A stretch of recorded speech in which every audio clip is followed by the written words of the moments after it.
Eu sou o jornalista Dylan de La Páscoa, editor-chefe da agência Safras. Vou conversar com Gil Barabashi, nosso analista e consultor sobre o mercado de café. A gente vai conversar um pouco sobre todos esses fatores que estão determinando as movimentações no mercado brasileiro de café. As lives de Safras são realizadas todas as sextas-feiras, a partir das 14 horas, e eu conto com a participação de todos que estão acompanhando esse nosso bate-papo, com perguntas e também com comentários para dar agilidade a essa conversa sobre o mercado de café. E aproveito novamente para convidar a todos que estão nos assistindo para entrar no nosso site safras.com.br, pedir uma demonstração da nossa nova plataforma, a plataforma Safras, nosso serviço mais completo para o acompanhamento do mercado agrícola, o mercado agropecuário nacional. Também lá no site você tem o cronograma das palestras e dos cursos online dos nossos analistas. Você pode acompanhar e contratar esse serviço nesses cursos. Você pode ter mais uma ideia mais profunda de todos esses fatores que a gente vai conversar agora com o Gil. Boa tarde, Gil. Gostaria de começar conversando contigo sobre essa reação no mercado de café na Bolsa de Mercadorias de Nova York. Nessa semana, os preços atingiram os melhores patamares desde maio, e eu queria que tu explicasse um pouco o que está determinando essa elevação das cotações na Bolsa de Mercadorias de Nova York, e se há possibilidade do contrato futuro chegar a $1,10, e qual a tendência para os preços do café na Bolsa de Nova York nesse segundo semestre. Boa tarde, Gil. Boa tarde, Dylan. Boa tarde a todos. Bom, realmente a Bolsa de Nova York aí deu uma reagida boa aí ao longo dessa semana. Estamos aí, sim, a pergunta é se ela tem chance de chegar a 110 centavos. Sim, ela tem chance de chegar. Esse é o objetivo técnico do mercado, essa linha dos 110 centavos. Bom, para a gente entender um pouquinho por que o café subiu, avançou aí ao longo dessas semanas, essa surpresa positiva aí dos preços do café, a gente tem muito a ver com esse otimismo que tomou conta dos mercados por conta aí de um bom desenvolvimento das vacinas, uma perspectiva aí de fortes investimentos econômicos, principalmente na Europa. Isso aí trouxe um ar mais positivo para os mercados e facilitou com que o café rompesse uma barreira pesada de $1 por libra-peso, né? E daí ele ganhou força técnica e foi avançando. Todo esse otimismo no mercado também ajudou o mercado de café a quebrar uma lógica negativa. O mercado vinha muito pressionado faz um longo tempo por conta aí da pressão da safra brasileira. Então, quer dizer, era o fundamental negativo por conta de excesso de oferta, e esse negativo estava contaminando, não deixava que os preços avançassem. De certa forma, essa mudança de ares aí nos mercados financeiros ajudou também o café, de uma certa forma, para você mudar um pouquinho a lógica do mercado, começar a sair um pouquinho da pressão da safra, que ainda existe, mas começar a pensar no segundo semestre, em alguns outros fatores que podem ajudar o preço a subir. Ou seja, a sensação que está passando é que parece que a gente está deixando gradativamente a safra brasileira um pouquinho para trás, e isso aí facilita que os preços subam, né? É isso que a gente observou, pelo menos nessa semana aí. Mudou um pouquinho a cara, e esse jeitão do mercado ajudou aí. Esse olhar mais positivo sobre os mercados ajudou o café, sem dúvida nenhuma.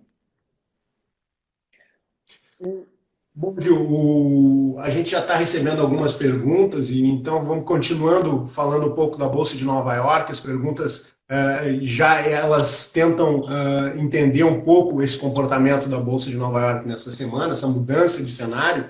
O Fabrício Lima, ele pergunta se o mercado de café vai subir mais, vai cair ou vai ficar onde está. O que a gente pode indicar para o Fabrício aí nesse curto prazo? Vamos pensar em Nova York. Um abraço para o Fabrício, né? Fabrício Lima, lá da Lima Café. Um abraço para ele. Olha, é o seguinte, o que a gente tem aí de leitura? No café a gente tem uma leitura de curto prazo, que é uma leitura que o mercado rompeu algumas linhas, ganhou algum fôlego, mas, de certa forma ainda está amarrado um pouco com o fundamental. Então, você tem aí chance para melhorar um pouco, mas, mesmo assim, ainda deve, esse avanço, o avanço dos preços ainda deve ficar preso a esse fundamental, porque a gente está na safra, a gente não terminou a colheita da safra brasileira, você tem a pressão da oferta da safra nova brasileira e de uma oferta maior no mundo. Isso aí se limita no curto prazo. Então, quer dizer, o espaço que tem para alta deve ser pequeno por conta dessa acomodação. Um outro fator que eu não falei anteriormente, que também pode ajudar a quebrar um pouquinho isso, é a questão do câmbio, né? Que essa desvalorização do dólar em relação às outras moedas, ela ajuda as commodities, e ajudou o café também. Então, mas pensando no curto prazo, essa amarra fundamental, ela segura um pouco uma perspectiva de alta, né? Não que ele não possa chegar no 110, como eu falei anteriormente, sim, mas se você pensar numa alta mais consistente, num movimento mais alto, ele é limitado por conta esse fundamental de curto prazo. Agora, se pensar um pouquinho mais médio prazo, aí sim você tem um espaço maior, porque médio prazo você sai desse gargalo de safra brasileira e já começa a pensar na safra de 2021. E na safra de 2021, aqui no Brasil, que é o que normalmente direciona os preços lá em Nova York, a safra de 2021 no Brasil, você sai de uma safra recorde e vai para uma safra menor. Então, você já trabalha uma perspectiva de safra menor. E, além disso, você tem as floradas, e daí você vai olhar para o clima. Então, você abre um espaço mais amplo para o preço subir. Então, eu diria o seguinte, que você tem um espaço de sustentação no curto prazo, né? Ainda muito volátil por conta dessas incertezas financeiras e cambiais, né? E pressionado pela safra, pelo gargalo da safra brasileira, e um espaço maior para avanço de preços ao longo do segundo semestre, já mudando o foco, pensando na safra de 2021. Gil, pelo que eu entendi e pelo que a gente nota, é que esse comportamento, essa reação do mercado de café nessa semana está ligada realmente às questões envolvendo o mercado financeiro, a ajuda anunciada pela Europa para retomar a economia, também notícias positivas em relação à vacina para o coronavírus. Mas aqui, já aproveitando, o Bettinelli Bocaiúva, ele faz ele coloca alguns pontos que eu gostaria que tu explanasse um pouco mais sobre esses pontos e se isso poderá afetar essa recuperação da Bolsa de Nova York. Ele pergunta se esses preços devem continuar subindo mesmo com a baixa demanda e com o aumento de casos de coronavírus nos Estados Unidos. E também ele pergunta se o aumento de pedidos de seguro-desemprego nos Estados Unidos ele pode pressionar o mercado de café. Quer dizer, o outro lado da questão, né? As informações positivas chegaram ao mercado, mas ainda tem um cenário que traz alguma preocupação. Sim, essas incertezas financeiras, principalmente, elas devem ainda segurar o mercado. Quer dizer, ela deve levar a esse cenário aí de incerteza sobre os preços. E os pontos que foram colocados são extremamente pertinentes. Primeiro, olhando para os Estados Unidos, como é que está a evolução da economia norte-americana? Ela é um ponto aí que interfere de forma direta, principalmente sobre o dólar. E o dólar, de uma forma direta, você tem, eu não digo só a questão dos empregos, a questão da eleição nos Estados Unidos também é um fator que pode mexer com o câmbio e mexer com as commodities, né? Você tem a questão de vacina e desenvolvimento. Basicamente, o que a gente tem hoje no mercado financeiro são dois pontos para você analisar. Primeiro, a questão da vacina. Então, enquanto você não tiver uma vacina, né, você não consegue fugir dessa lógica da crise do coronavírus. Então, notícias que apontam o desenvolvimento de uma vacina são positivas para o mercado e ajudam aí o mercado a destravar. O que é destravar? Ele está extremamente pressionado por conta dessa incerteza da crise da pandemia. Se você traz uma notícia boa, uma notícia positiva em relação ao desenvolvimento da vacina, você permite que ele destrave um pouquinho. Isso facilita com que o preço suba. Por outro lado, você tem as notícias econômicas. É o efeito econômico da crise, como o desemprego, né? Como o crescimento das economias. Isso aí segura, limita. Então, ele vai buscar um equilíbrio. Mas como esse cenário pior já, de certa forma, foi já precificado pelos mercados, hoje ele está mais sensível às notícias boas, às notícias positivas, justamente para você trocar você dar o giro e trocar aí de variáveis que pesam sobre o mercado. Então, quer dizer, quando você olha para a vacina, quando você olha para investimentos, né, você tem aí um efeito maior quando essas notícias têm um impacto maior sobre o mercado do que, por exemplo, números de desemprego e taxas de crescimento do PIB baixo, né, quer dizer, queda de PIB, né, no primeiro e no segundo trimestre do ano. Ô, João, agora nesse momento, a posição setembro, que é a mais negociada na Bolsa de Nova York, ela registra uma alta de 0,97% e está operando a 108,55. Tu acredita que no curto prazo esse preço pode romper a casa de 110, que é um patamar que sempre psicológico que o mercado busca, né? Sim, sim, Dylan. O que a gente está vendo ali, você olhando o gráfico, aqui dá uma olhadinha do gráfico aqui do lado, você olhando o gráfico, esse patamar, o que aconteceu? Né? Isso é importante. Né? 2 pregões atrás, o mercado fez um rally muito alto. Né? Ele avançou 5%. A dúvida era se ele ia corrigir ou ia sustentar esse patamar. O que ele está indicando de sustentação desse patamar? Esse é um sinal positivo para os preços lá em Nova York. Quer dizer, ele está sustentando aquele ganho da terça-feira. Né? Ele está sustentando esse ganho. Né? O próximo passo é o quê? Você romper, ele está ali testando algumas resistências, ele romper essa resistência, naturalmente, o objetivo dele é a linha de 110 centavos. Né?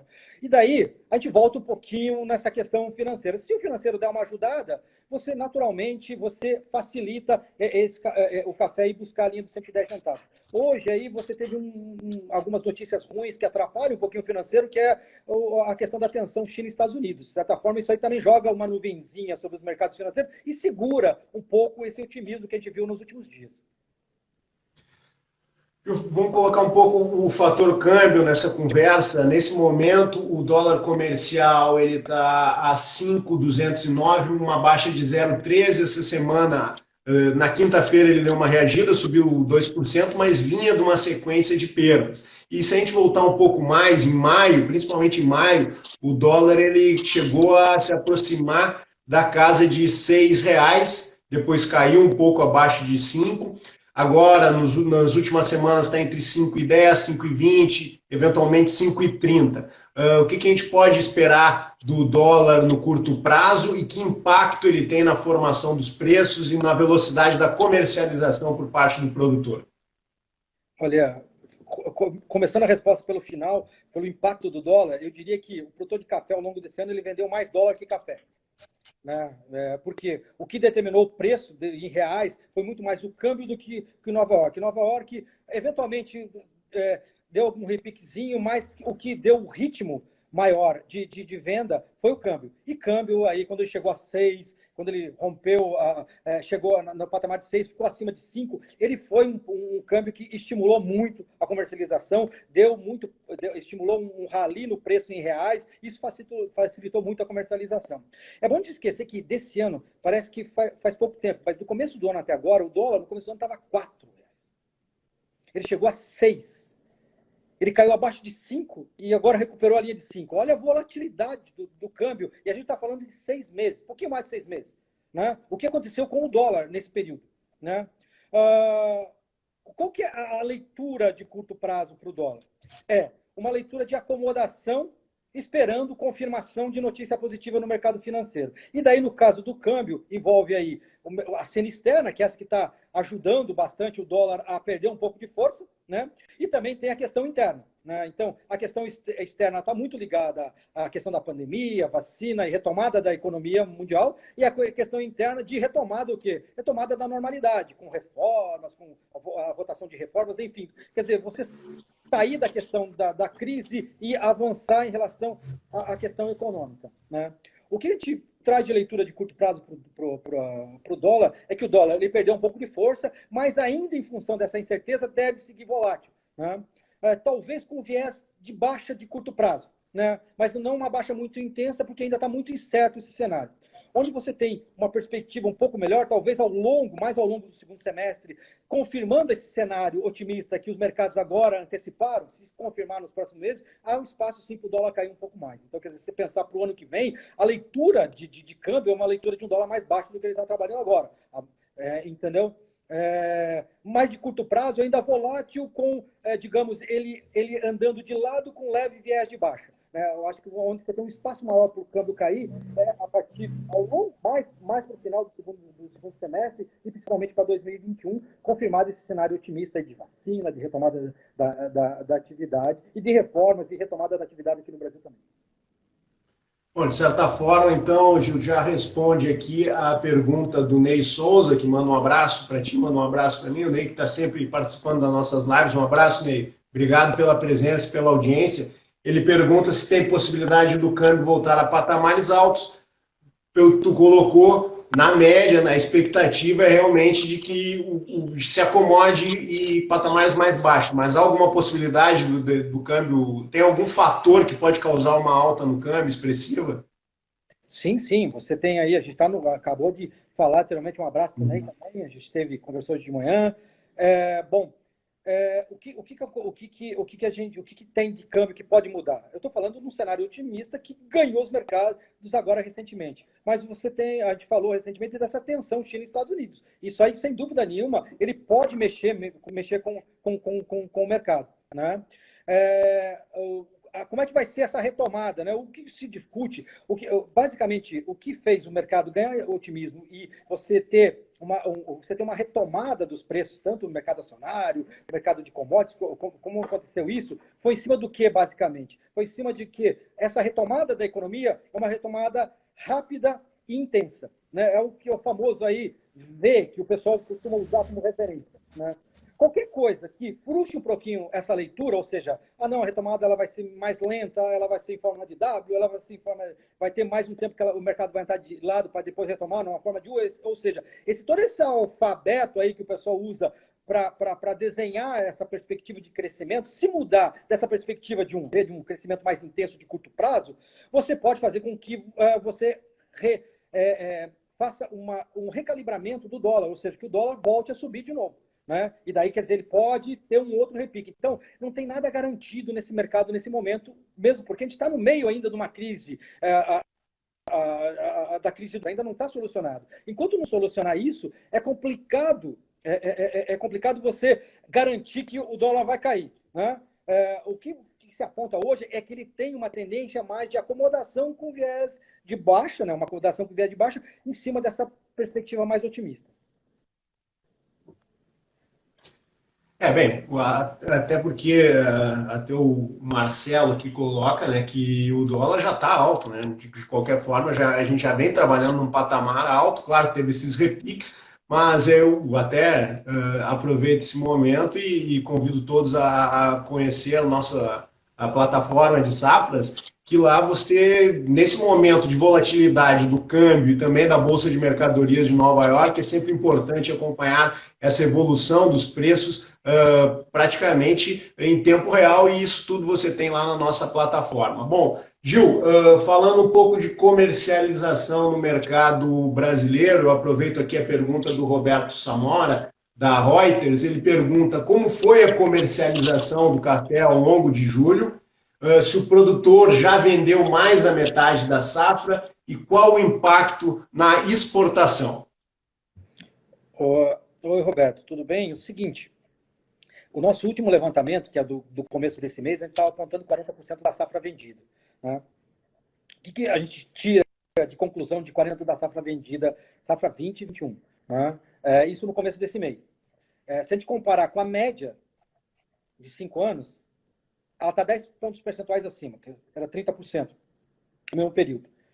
Se comparar com o ano passado, também uns 10%, tinha uns 31% vendido. Então, quer dizer, o que a gente percebe?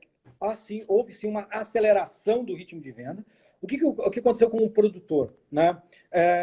Basicamente, ele vem escalonando as vendas deles, tentando aproveitar a repique. E quando você tem uma puxada ou de Nova York ou do câmbio, ele vem intensificando o volume de venda, fazendo posição, fez muita posição antecipada, né? E agora ele está o quê? Está trabalhando de uma forma mais cadenciada. Então, esse último mês aí, você teve um fluxo grande de negócio, porque a safra é grande e o produtor precisa dar giro, mas de uma forma mais cadenciada. Né?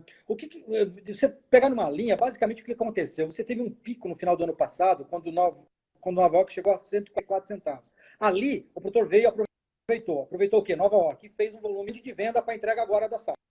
Depois, em março, ele deu mais um repique, não tão intenso, foi 129 centavos, o produtor veio de novo, mais um volume de vendas. Depois de março em diante, veio a crise e o dólar disparou. O dólar rompeu a linha do 5 e foi até 6, e toda essa curva de 5 a 6 ele veio fazendo volume grande de vendas. Né? Por isso que ele chega com um percentual bem mais alto de venda. E a gente não pode esquecer o seguinte, é percentual de 40% em cima de uma safra recorde. Então, daí é um volume bastante expressivo de café que foi vendido antecipadamente. Né? Tem algumas regiões mais são mais tradicionais de venda antecipada que foi vendido mais da metade da safra, até o começo do mês. E agora, com a safra já chegando, você já tendo a oferta disponível, você sai da venda antecipada e vai trabalhar a venda disponível. E daí ela está andando de uma forma mais cadenciada. Né? Esse último mês, agora ao longo de julho, ela vem andando de uma forma, desde o final de junho, né? De junho em diante, até agora, mês de julho, ela vem andando de uma forma mais cadenciada. O produtor está mais capitalizado, melhor vendido, ele vem o quê? Ele vem dos volumes pequenos, aproveitando repiques menores de mercado, sem ter uma pressão tão grande, trabalhando lotes menores, ou seja, cadenciando mais o fluxo de vendas. Certo, agradecendo então a presença de todos aqui e que eu peço que continue mandando suas perguntas para a gente dar agilidade a essa conversa, esse bate-papo. E a Virgínia, ela perguntou aqui, a Virgínia Alves perguntou, ela mandou duas perguntas, tá? A primeira é a que preço o produtor fez essas vendas, lembrando que o primeiro semestre teve um preço médio de cerca de R$500 a saca de 60 quilos. E ela pergunta também como, Gil, você avalia que ficará o consumo nesse segundo semestre. Então, mais ou menos, eu gostaria que tu falasse um pouco sobre o comportamento dos preços no primeiro semestre, né? E isso já explica mais ou menos o porquê dessa comercialização acelerada. E também, aproveitando aqui o que a Virgínia perguntou, como ficará o consumo no segundo semestre. Bom, em relação aos preços, a gente teve um preço médio alto, né, como você falou, mas a gente teve picos ali de venda que o produtor vendeu café para entrada na safra, os cafés melhores, evidentemente, acima de R$600 a saca para entrada na safra. Né? E em cima, principalmente, aí do câmbio. Se a gente pegar do começo do ano até agora, só para a gente ver como foi o dólar, o grande fator. Do começo do ano até agora, você teve Nova York caindo 21% e o dólar subindo 30%. Isso do primeiro de ano até agora. Quer dizer, é bom lembrar que o dólar, eu estou pegando o dólar de hoje, não o dólar de 6. Né? Então, você vê que o câmbio foi o grande fator aí que ele, de certa forma, ele encobriu a queda que a gente observou lá em Nova York. Né? E foi o grande estímulo de vendas. Né? E daí, quando o dólar chegou perto dos 6, teve bastante produtor que aproveitou e fez venda e teve pico de mercado para café melhores com venda acima de R$600. Inclusive, não só para essa safra, como também fizeram venda para a safra 21 e também 22. Ou seja, o mercado foi bem ativo nesse período em função dessa questão cambial. Né? Então, boa parte dos produtores entrou a safra, entrou bem vendido e com um preço bastante alto para a entrada da safra. Né? Se a gente comparar, digamos aí, só para a gente ter uma ideia em relação à entrada da safra, e o dólar, de certa forma, ajudou também, mesmo depois que Nova York caindo, se comparar a entrada da safra do ano passado com esse ano, a diferença de preço positiva chega a ser 30% para os cafés de bebida, o arábica de bebida melhor. O café Rio subiu um pouco menos, subiu em torno de 23%. E o Conilon, se você pegar do começo da safra passada para o começo dessa safra, ele subiu aí em torno de 34%. Né? Isso comparar entrada de safra com entrada de safra. Né? Então, só para a gente ter o dinamismo de curva de preço ao longo desse primeiro semestre, de comparativo com a entrada de safra do ano passado, comparativo de dólar, comparativo de Nova York, ou seja, foi um ano aí que o mercado esse período ofereceu bastante oportunidade para o vendedor soube aproveitar essa oportunidade e isso entrou para dentro da comercialização. Então ele entra mais, de certa forma, mais robusto comercialmente nessa safra 2021. Né? E daí agora voltando um pouquinho, saindo um pouco da comercialização, falando um pouco de consumo, né? O que a gente espera? Basicamente, o que a linha para o ano, para a temporada, ou seja, daí depende do que você considera o ano civil, 20 ou o ano comercial, 2021, se espera um crescimento mais lento do consumo, porque ele vem sentindo evidentemente, o efeito da crise do coronavírus. A pandemia ela afetou todos os mercados de uma forma negativa e afetou o café também. Então, você teve um recuo no crescimento, no consumo. Isso deve afetar basicamente aí, não uma queda no consumo de café, mas um crescimento mais lento. Tanto é que os últimos números da OIC apontam um crescimento de 0,5% no consumo. Né? Bom, a notícia boa é que parece que o pior ficou para trás.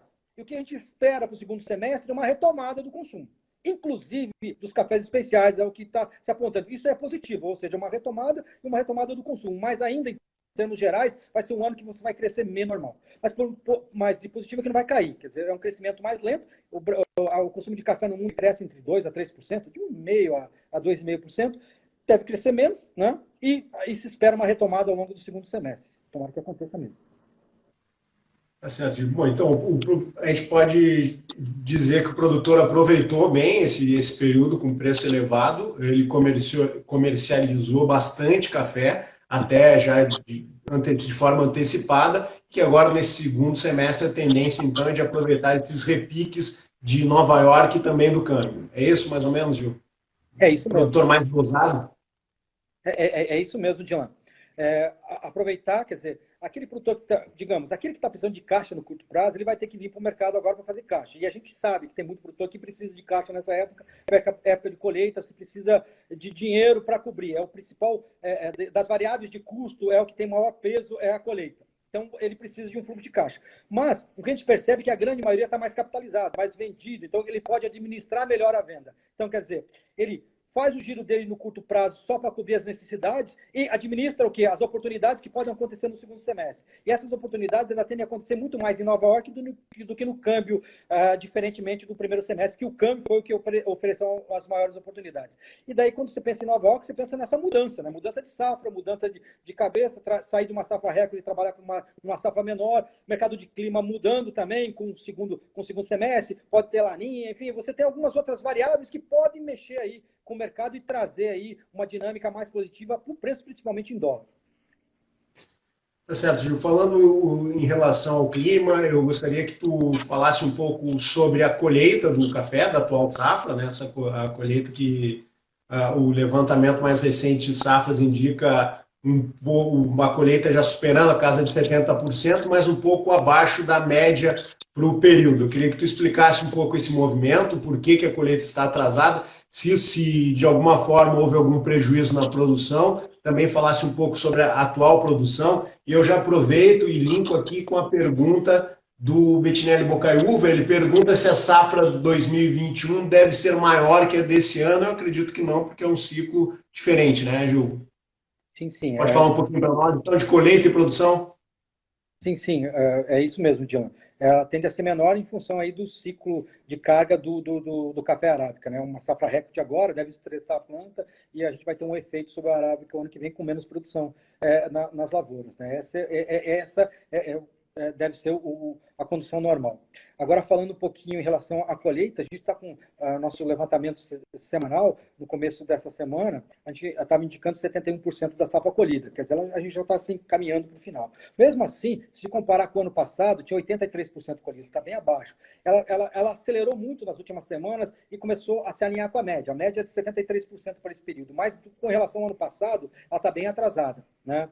E seriam aí dois fatores que explicam esse atraso na colheita. Primeiro, o tamanho da safra, né? O gigantismo da safra é um fator, e o segundo fator é que a questão do protocolo do coronavírus, né? Você limita o acesso das pessoas às lavouras, isso aí atrasa todo o processo, não só o processo de colheita, mas também de secagem, beneficiamento, enfim, você tem aí essas limitações que explicam aí por que essa colheita está andando mais lenta, principalmente se comparado ao ano passado. E olha que acelerou nas últimas semanas, e acelerou bem, vem num ritmo bem acelerado nas últimas semanas. Uma coisa interessante que a gente tem notado, e que também pode ajudar também, é a questão aí do Espírito Santo, né? Que o Espírito Santo está com... ele começou a safra bem, mas começou a aparecer alguns indicativos aí que talvez a gente tenha uma surpresa negativa aí em relação à produção do Espírito Santo, né? Ela ficar bem, tem uma quebra em relação à expectativa que você tinha de produção lá. né? Isso tudo também explica um pouco o porquê do café Conilon ter se valorizado em relação ao café arábica, principalmente os cafés de bebida boa, né? O outro fator que também ajuda é essas exportações aceleradas, né? Você teve algum problema de estoque no Vietnã, e daí você teve uma aceleração de vendas do Brasil, né? O café brasileiro, com o dólar alto, ficou mais barato, o pessoal veio comprar esse café aqui no Brasil para cobrir aquela deficiência de café do Vietnã, saiu um bom volume de café. Então, essas duas variáveis, fluxo externo acelerado e uma safra aquém do esperado, no Espírito Santo principalmente, acho que explica um pouco desse movimento do Conilon, que parece que está começando a acomodar, porque já os diferenciais no porto já saiu de prêmio, já veio para negativo, então, quer dizer, parece que está perdendo um pouquinho de força, mas explica esse movimento recente que a gente viu aí de aproximação, de reaproximação do Conilon em relação à arábica. E tem a ver muito com uma pergunta que você falou com relação à colheita, né? Tá certo, Gil. Bom, só para a gente fechar um pouco esse assunto do tamanho da safra, eu gostaria que tu falasse um pouco do tamanho da atual safra, safra 2020, e aqui, já que a gente não pode comparar a safra de 2021 com 2020, o Rômulo pergunta se a safra de 2021 pode ser menor ou maior se comparada com a safra 19, que foi a última que dá para se comparar em termos de ciclo. Bom, é uma boa pergunta, Romulo, boa pergunta mesmo. O que a gente tem é o seguinte, a nossa safra atual, a gente trabalha com 68 milhões de sacas, né? Vamos comparar com a anterior, que é em torno de 59 milhões, que é o número que a gente trabalha. Se você pegar, digamos, jogar para frente, a base de comparação, como essa safra a gente comparou com 2018 e ela foi maior que 2018, vamos comparar com agora a próxima safra com a atual. É muito cedo ainda para a gente falar, né? Vai depender muito de como que vai ser esse estresse da planta pós-colheita. Um fator que pode jogar contra a produção é que a gente está passando por um período de estiagem longa. Isso aí, se é bom para a colheita, porque melhora aí, facilita os trabalhos de colheita e dá uma performance melhor em relação à qualidade da bebida, ele começa a comprometer o potencial de safras futuras. Então, quer dizer, você pode ter alguma sequela em função disso que comprometa. Além disso, também, uma safra muito grande, normalmente ela é seguida por um estresse muito grande da planta e puxá-la para baixo. Mas eu diria que que seria uma boa referência. O diferencial desse ano de safra de 2020 em relação a 2018 foi basicamente o Conilon. O arábica você teve mais ou menos equilíbrio. Foi o Conilon que foi maior esse ano do que 18. Mesmo aí com você trabalhando com uma quebra no Espírito Santo que puxou a safra recorde. Talvez isso aí, talvez o Conilon também seja a produção de Conilon também possa aí pender para uma safra maior ou menor. Eu diria que em torno de 60 milhões seria uma coisa para você pensar. Basicamente, trabalhar com a mesma ideia que a gente trabalhou em 2019, você projetar ela para 2021. Aproveitando, então, continuando falando de Conilon, o Alessandro Carvalho, nosso colega lá da agência Safras, especialista no mercado do café, ele pergunta: o Vietnã deve ter quebra esse ano e o Brasil está exportando muito Conilon. A gente pode ter uma escassez adiante do Conilon e preço subindo mais em comparação com a arábica? Isso pode acontecer, Gil? Olha, Alessandro, abraço. Seguinte, o Conilon, o nosso Conilon aqui já subiu bastante. Ele teve, se a gente acompanhar aí, ele subiu bastante, porque em plena entrada de safra, o nosso Conilon foi subindo. O primeiro fator é justamente isso que o Alessandro falou. Você tinha uma agressividade de demanda externa, principalmente por parte por conta dessa lacuna, dessa janela deixada pelo Vietnã, ou os compradores vieram para o Brasil e vieram para a Indonésia, né? E daí você teve o atraso na colheita, isso tudo criou o quê? Uma bolha de alta do preço, e o preço subiu e subiu bastante, né? E além disso, você teve o dólar. Então, o café barato, você teve problema no maior produtor de Conilon e uma demanda vindo para cá. O que a gente está percebendo agora? Essa demanda ela já começou a perder um pouco de força. Ou seja, a gente tem a Indonésia que chega agora em abril, maio, então ela entra mais ou menos junto com a gente no mercado, e esses dois Brasil e Indonésia, estão suprindo essa necessidade. Brasil agora com mais facilidade porque a colheita avançou, né? E deve se diminuir um pouco a força. Lógico que se você abrir um pouquinho, digamos, você pegar Conilon, se você sair agora desse período, e a gente avançar o segundo trimestre do ano, o comprador de Conilon, o comprador de Robusta no mundo, ele sai aqui do Brasil, ele vai voltar para o Vietnã. Ainda vai depender muito do tamanho da safra do Vietnã. Então, esse café que vai sobrar no mercado interno, ele vai ser o quê? Absorvido pela indústria.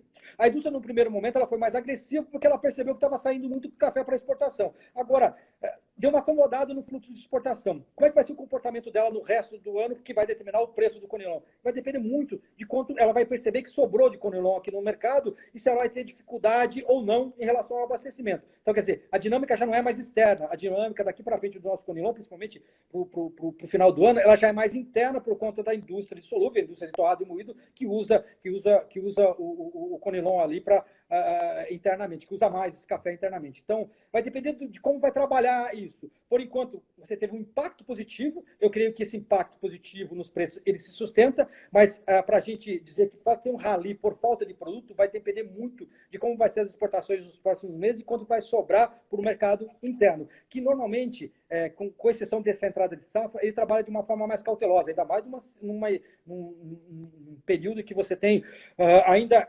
incertezas econômicas, né? Mas eu diria que a resposta para essa pergunta ela vai depender muito mais da indústria interna e da percepção dela em relação ao que existe de Conilon. Vai ter menos Conilon do que eles imaginavam inicialmente, isso fez o preço subir, mas para subir mais, essa sensação tem que se ampliar.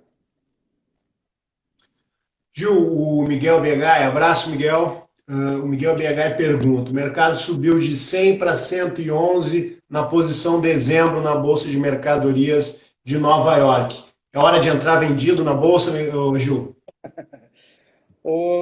Abraço, Miguel. Seguinte, uma coisa que a gente tem que pensar, se a gente sai em setembro e vai trabalhar setembro ainda você tem um peso muito grande da safra brasileira. Dezembro você já começa a sair um pouco da pressão de safra brasileira.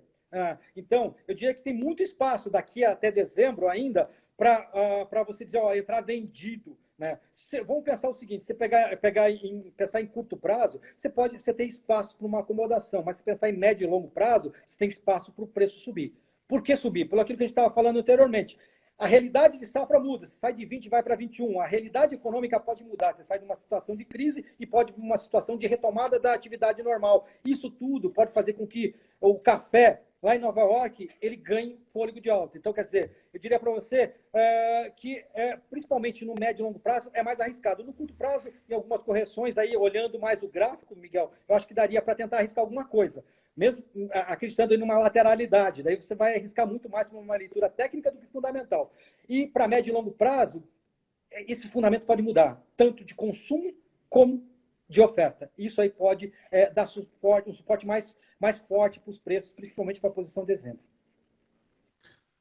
Hoje, duas perguntas aqui. A pergunta do Paulino, ele pergunta quanto da colheita do Arábica é mecanizada, tá? E já aproveitando mais essa questão assim já ligada a essa questão mais técnica, a Amora pergunta sobre o investimento na expansão dos cafezais no Brasil, dado esse preço atrativo. Pode haver um maior investimento na expansão dos cafezais, Gil? Duas perguntas, então, mais ligadas à área técnica. Sim, em relação ao percentual do que é mecanizado, Paulino, eu não saberia te precisar. Diria ainda que é um percentual ainda... Você tem algumas regiões que têm mais mecanização, tipo Cerrado, algumas partes da Mogiana, mas nem todo. Você tem o café é uma cultura de montanhas, então você tem algumas limitações em relação à mecanização. Então, o percentual ainda é pequeno. Eu não sei, pequeno comparativamente ao total. Eu não sei te precisar quanto que era. Eu não sou o cara mais indicado para falar sobre isso, né? A outra questão é a questão da... Mas essa pergunta é interessante, né? Porque vem naquela questão ali do coronavírus, da mão de obra, do custo de mão de obra, tem tudo isso. Quer dizer, é importante para alimentar. Mas, realmente, infelizmente, eu não consigo te responder com precisão. Eu prefiro me omitir de falar um percentual que pode estar completamente errado. Entendeu? E a outra questão, Dylan, era sobre... É a questão da possibilidade de investimento na expansão dos cafezais em função desses preços atrativos.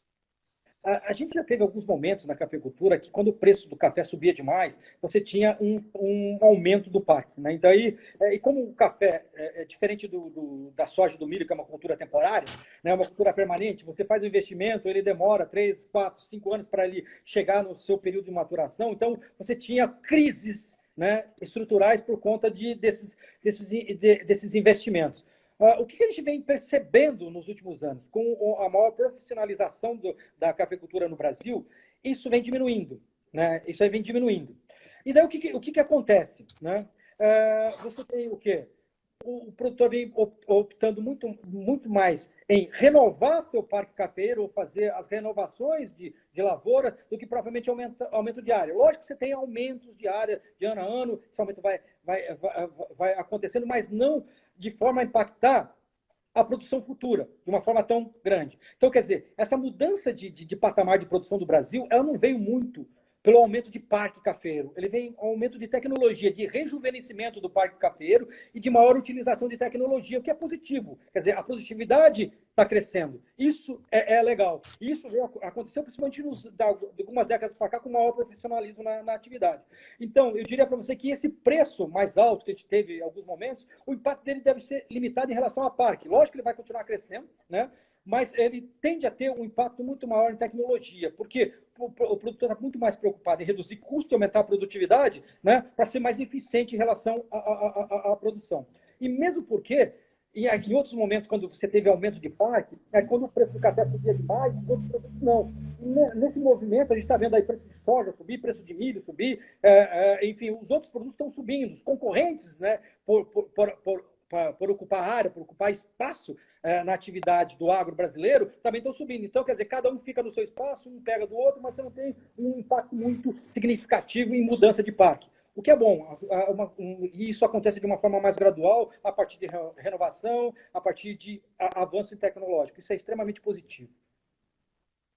Gil, falando um pouco das exportações, os números do Secafé indicam que na atual temporada o Brasil vem apresentando o segundo melhor desempenho da história em termos de exportações. Queria saber de ti se para a próxima temporada a gente pode esperar um desempenho semelhante, em torno de 40 milhões de sacas.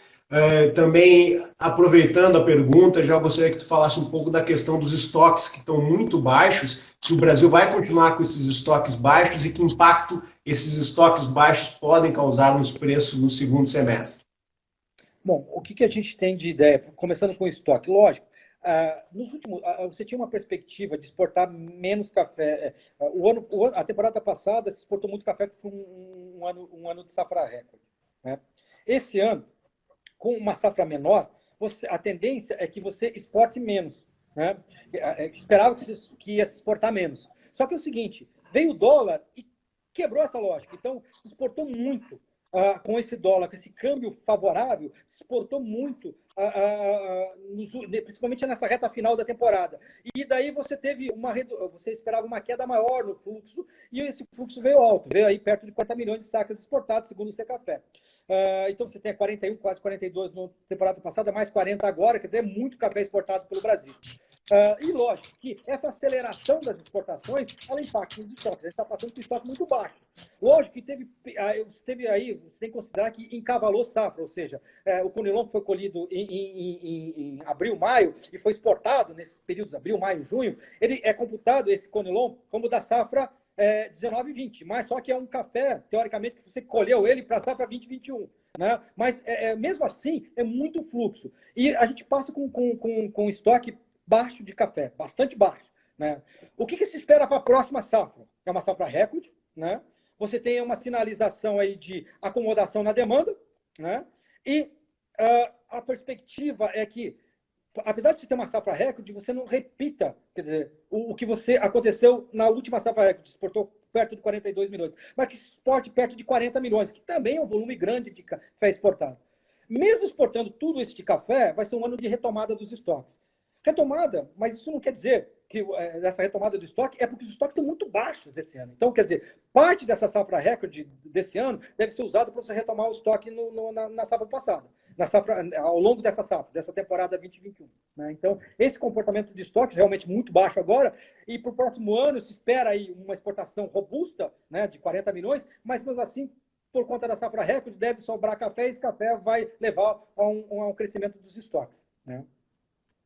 Bom, estamos chegando na reta final dessa live com o Gil. A gente tem 49 minutos já de conversa, que bate-papo. Lembrando que o limite da live é de 60 minutos, então eu vou encaminhando já ao final, Gil, com a pergunta do Caio, duas perguntas, tá? A primeira do Caio Catalana, ele pergunta qual a perspectiva de manutenção do cultivo do café no Paraná, uma questão bem regionalizada, e a outra pergunta do Bitnelli Bocaiúva, ele pergunta se num mercado de recessão global de longo, o preço do café tende a acompanhar essa tendência baixista. Essas duas últimas perguntas para a gente encerrar aqui essa conversa de hoje, Gil.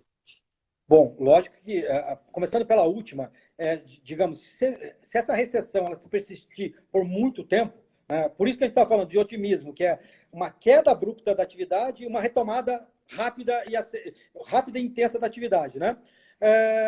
Isso tudo, isso aí favorece aí uma retomada dos preços. Agora, se você se estender por muito tempo esse cenário de recessão mundial, é evidente que daí você vai ter um efeito sobre o consumo, né? Por enquanto aí o efeito é ele não crescer o que vinha crescendo, ele crescer pouco ou estabilizar.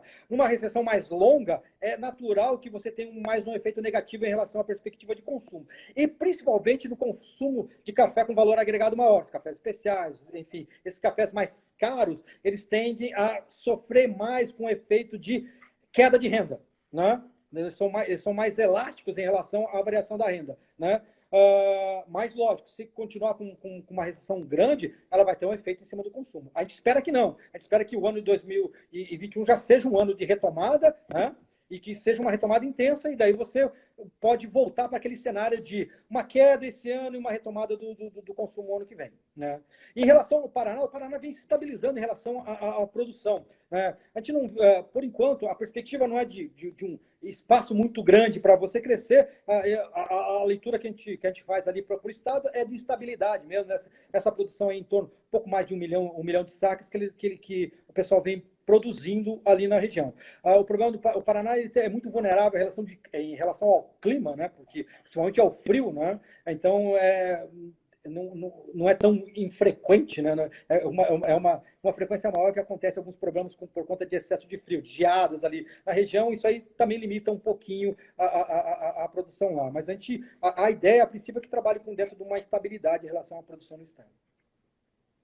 Tá certo, Gil. Então, lembrando que Safras e Mercado realiza cursos online, e até o Paulino, o Rafa Paulino, ele pergunta se vai ter curso no dia 30 de setembro, Gil. Vai ter curso no dia 30 de setembro? Olha, aí você tem que falar com o pessoal de eventos. Eu não tenho certeza não, Dylan. Daí, eu não sei se... Ele pede um curso. Acho que tem um curso presencial dia 30 de setembro. Eu acho que esse de 30 de setembro presencial não vai acontecer. Eu estou desconfiado que não. Talvez um pouquinho mais para o final do ano. Mas a gente tem alguns treinamentos online aí que a gente está fazendo, né? E tem programação para café, sim, para setembro, né? A gente teve que se readaptar e a gente está fazendo esses treinamentos online, né? Mas futuramente vai ser presencial, sim, daí a gente pode se ver pessoalmente. Estou com saudade de entrar em contato com o pessoal do café aí. Quando a gente voltar com esses cursos presenciais, o Paulino ele já até pergunta, ele pede um curso no estado de São Paulo. Vamos colocar isso na nossa agenda. Em setembro, a gente tem um curso de gestão estratégica na comercialização de café nos dias 17 e 18 de setembro. Curso com transmissão ao vivo, curso online por enquanto, toda a precaução. Bom, Gil, eu vou encaminhando então o final dessa live, né? Eu te agradeço a todo mundo que participou dessa conversa, desse bate-papo. A gente teria a tarde inteira para conversar sobre o mercado do café, assim como a gente sempre surge assunto em todas as nossas lives. Agradeço ao pessoal, agradeço a participação de todos mandando pergunta. Meu trabalho ficou bem mais fácil, porque eu não precisei buscar muita informação aqui. O pessoal está bem informado, fez todas as perguntas pertinentes ao Gil. Na próxima semana eu volto aqui, vou conversar sobre o mercado de açúcar e etanol com o Maurício Muruci. A live vai ser no dia 31, na próxima sexta-feira, às 14 horas. Convido também a todos para olhar na nossa página safras.com.br, lá tem toda a nossa programação para os cursos, ainda nesse momento curso online, mas voltaremos assim que possível aos cursos presenciais e lá também você tem acesso à nossa nova plataforma, a plataforma de safras, onde você tem todas as informações para fazer o melhor negócio possível com o café e também com as demais commodities agrícolas brasileiras. Obrigado pela presença, Gil, uma boa tarde e obrigado a todos. Até a próxima sexta-feira. Tchau. Tchau, tchau. Obrigado, Dylan. Abraço a todos.